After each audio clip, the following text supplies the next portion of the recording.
15 ottobre 1844. Nasce colui che sarebbe diventato uno dei più grandi e incompresi geni di tutti i tempi. Fin da giovane mostrò un'intelligenza fuori dal comune. A soli 24 anni divenne professore in una delle università più prestigiose d'Europa. Tutti vedevano in lui un futuro brillante, ma lui scelse un'altra strada. Abbandonò tutto: la carriera, la sicurezza, i titoli. Si ritirò in solitudine, lontano dal rumore del mondo, per cercare ciò che nessuno osava affrontare: la verità nascosta dietro l'esistenza umana. In quel silenzio, immerso nei suoi pensieri, diede vita a idee che avrebbero cambiato per sempre la filosofia occidentale. Idee complesse, rivoluzionarie e spesso fraintese. Ha osato guardare nelle profondità dell'animo umano, rivelando una verità forse scomoda: che ciò che ci muove non è sempre nobile né luminoso. Ha messo in discussione ciò che chiamiamo bene e male, svelando la fragilità dei nostri valori. Dopo aver scosso il pensiero occidentale con le sue idee, dopo aver sfidato il mondo intero con il suo coraggio intellettuale, la sua mente lentamente si è spezzata. Il pensiero che sconvolge. Le sue riflessioni mettevano in discussione tutto ciò che era considerato certo: la morale, la religione, la società. Lui guardava oltre le apparenze. Voleva capire cosa muove davvero l'essere umano, e quello che trovò non era facile da accettare. Sosteneva che molti dei nostri valori non nascono dalla forza, ma dalla debolezza, che la morale dominante era spesso una reazione alla paura, e che gli ideali perfetti sono una fuga dalla realtà. Questa è la storia vera di un uomo che fu consumato dopo aver visto oltre i veli e le maschere, oltre ciò che si nasconde dietro l'essere umano, dietro la società, dietro la natura stessa, dietro l'intero universo. Oggi scopriremo insieme la vita e il pensiero di Friedrich Nietzsche.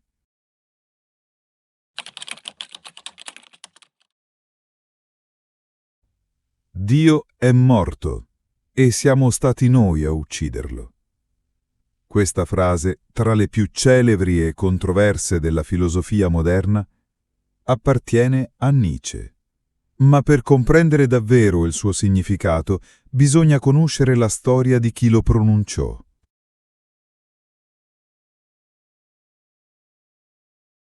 Nietzsche era figlio e nipote di pastori protestanti. Crebbe in un ambiente religioso rigido, fortemente cristiano, e proprio da lì nacque forse la sua ribellione, una ricerca incessante di verità che lo portò a criticare profondamente la religione, la morale tradizionale e la filosofia dominante del suo tempo. La sua mente geniale non seguiva le regole. Anche se oggi è considerato uno dei pensatori più influenti della storia, durante la sua vita i suoi libri furono ignorati. Pochi lo capivano, pochi lo leggevano. Ma chi lo fece non fu più lo stesso. Nietzsche non era un filosofo per le masse. I suoi libri vendevano poco. La sua mente era brillante, ma tormentata. Le relazioni con gli altri erano difficili. Spesso si sentiva incompreso, solo. ma continuava a scrivere, a pensare, a scavare dentro di sé. E più si avvicinava al centro delle sue verità, più si allontanava dal mondo.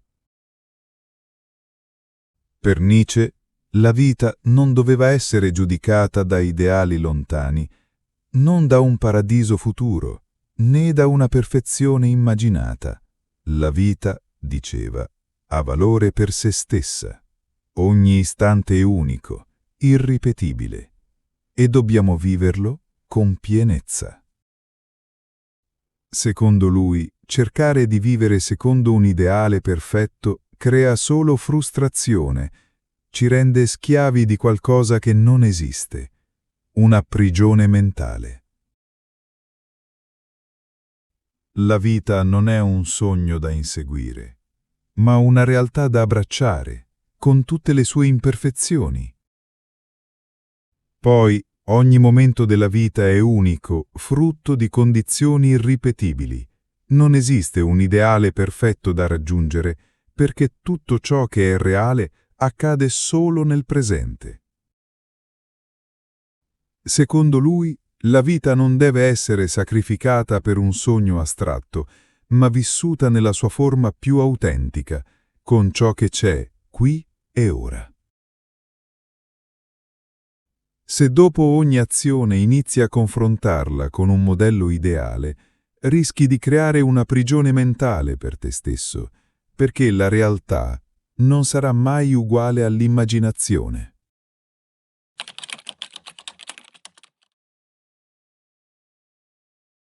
Quando si parla di Nietzsche, molti pensano subito al nichilismo, ed in effetti lui ha trasformato completamente il modo di intendere questa parola. Nietzsche non si limitava a rifiutare il senso tradizionale della vita, approfondiva la questione e criticava l'idea stessa di un senso imposto dall'esterno. Secondo lui, molte filosofie ci allontanano dalle sensazioni reali, dalle emozioni autentiche, da quella energia vitale che pulsa dentro ognuno di noi. Questi modelli ideali, secondo Nietzsche, ci portano a reprimere ciò che sentiamo, e così cominciamo a venerare falsi idoli, valori assoluti, ideali perfetti, concetti astratti che ci allontanano da noi stessi. Se tutto questo ti sembra complicato, calma. Ora ti spiego in modo più semplice.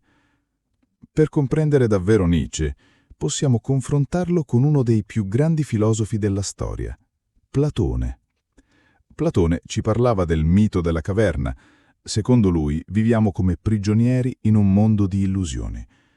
Il compito dell'uomo, diceva, è uscire dalla caverna, lasciare le ombre, rinunciare ai desideri, seguire la ragione pura.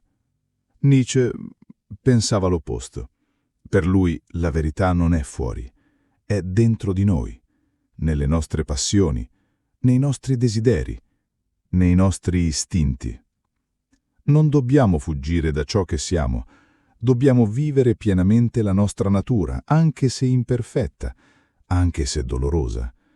Nietzsche non cercava un ideale lontano.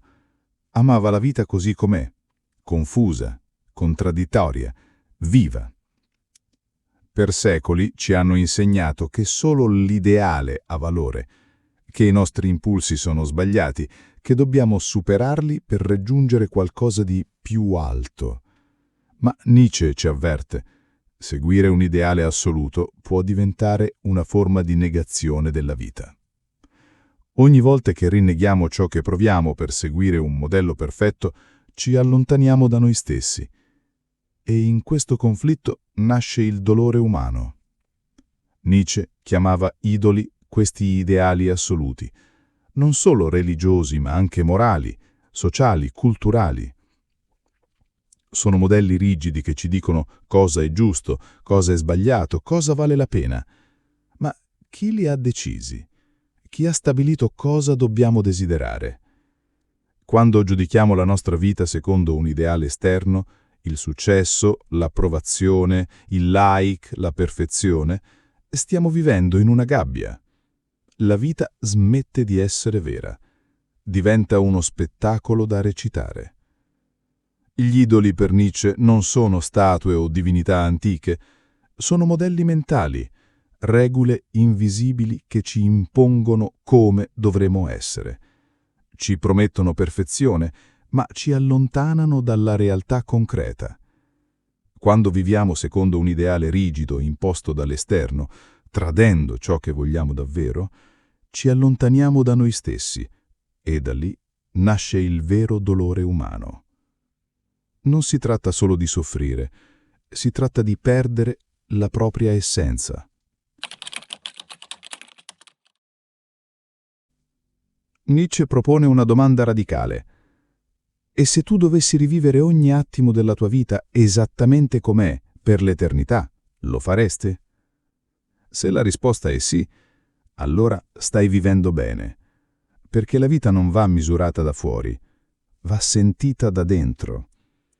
Per lui, una vita degna è quella che non vorremmo mai vedere finire, dove non guardiamo l'orologio sperando che passi, dove ogni momento, anche imperfetto, è vissuto pienamente.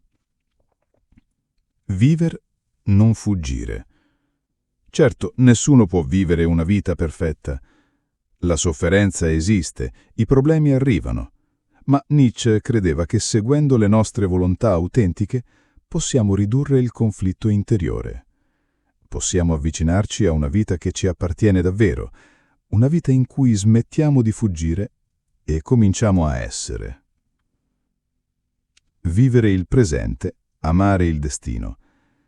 Molte volte passiamo la vita senza fermarci a pensare. Agiamo, corriamo, realizziamo 1000 cose, ma raramente ci chiediamo: sto davvero vivendo una vita che mi rende felice? Se tutto finisse domani, avrei rimpianti. Il problema è che, fin da piccoli, impariamo a misurare il valore della vita con regole esterne. Un voto perfetto a scuola, un lavoro prestigioso, una casa grande, una macchina costosa, un titolo da esibire. Così ci dimentichiamo della cosa più importante, l'esperienza unica e viva, che nasce da ogni nostra azione. La sensazione che proviamo nel fare qualcosa. Quello è il vero valore. Nietzsche ci invita a pensare in modo radicale. Secondo lui, ogni scelta dovrebbe essere valutata non in base a un premio futuro, ma per il modo in cui ci fa sentire, qui e ora. Da questa riflessione nasce il concetto di eterno ritorno. Immagina che ogni azione che fai oggi, tu debba ripeterla per sempre, in un ciclo infinito, senza fine. Lo faresti di nuovo? Se la risposta è sì, allora quella è una vita degna di essere vissuta. Se invece sogni solo che il tempo passi più in fretta, forse è tempo di cambiare direzione. Nietzsche non ci dice solo di accettare la vita. Lui ci invita ad amarla, esattamente com'è, con i suoi difetti, i suoi dolori, le sue contraddizioni. Non si tratta di tollerare. Tollerare è sopportare. Nietzsche ci parla di amor fati. L'amore per il destino. Significa dire sì a tutto ciò che accade, anche quando è difficile. Non perché sia facile, ma perché è reale. Di fronte al vuoto lasciato dalla perdita di valori assoluti, Nietzsche non si fermò alla critica. Offrì una via, una sfida, una visione coraggiosa. Lui la chiamò l'eterno ritorno, un modo di misurare la vita attraverso la vita stessa. Non secondo regole esterne, premi futuri o ideali irraggiungibili, ma chiedendosi semplicemente: se dovessi rivivere questa vita, identica, infinite volte, lo farei? Se la risposta è sì, allora quella è una vita che vale la pena di essere vissuta.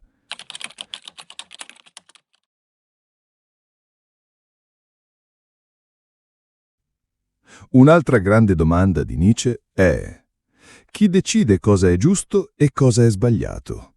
Per lui la morale non è qualcosa di eterno o sacro. È stata creata dagli uomini e spesso da uomini che hanno rinunciato a vivere secondo la propria volontà. Esistono due forze, diceva Nietzsche. Chi segue la forza attiva, quella del desiderio, della creazione, del rischio, e chi vive nella forza reattiva, bloccando, giudicando, cercando di fermare gli altri perché ha rinunciato ai propri sogni. Nietzsche, nonostante il suo genio, non fu risparmiato dalla sofferenza. A 44 anni, durante un soggiorno in Italia, ebbe un collasso mentale irriversibile. Si racconta che, vedendo un cavallo maltrattato, corse tra la folla, abbracciò l'animale e scoppiò in lacrime. Da quel giorno non fu mai più lo stesso uomo. La sua mente brillante si spense lentamente, consumata dal peso delle verità che solo lui aveva avuto il coraggio di affrontare. Era il 1889, quando tutto cambiò. In quel giorno qualcosa nella mente di Nietzsche si spezzò. Da quel momento non tornò mai più ad essere lo stesso uomo. Trascorse 11 anni lunghi e dolorosi, immerso in un silenzio profondo. Non scriveva più. Non parlava quasi. Era lontano da tutto, dalla filosofia, dalle persone, dalla vita. La causa esatta della sua malattia forse non la sapremo mai con certezza, ma è difficile non pensare che il peso delle sue idee, il dolore emotivo, la solitudine e l'intensità della sua ricerca abbiano contribuito a quel collasso definitivo. Nietzsche ha vissuto molte perdite, la morte del padre, del fratello, l'allontanamento da amici e colleghi. Le sue relazioni affettive erano spesso brevi, complicate, dolorose. E a tutto questo si aggiungeva il suo modo solitario di vivere e pensare. Lui cercava il senso della vita, ma in questa ricerca ha anche incontrato il peso dell'esistenza. Ha sfidato le convinzioni del suo tempo, criticato la religione, la morale, i valori dominanti. Ma Nietzsche era pur sempre un uomo che sentiva, che amava, che soffriva. Anche nel suo dolore Nietzsche ha lasciato un'eredità luminosa. Ci ha insegnato ad amare la vita per quello che è, a non fuggire dal dolore, ma a trasformarlo, a vivere senza maschere, senza idoli, senza paura. Il suo messaggio è chiaro: non aspettare un ideale, non vivere per compiacere il mondo.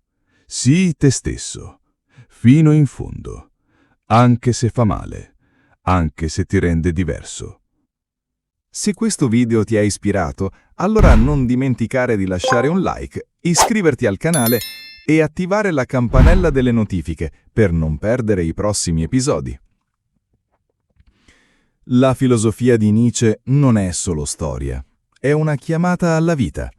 E oggi, più che mai, il mondo ha bisogno di anime coraggiose come la tua.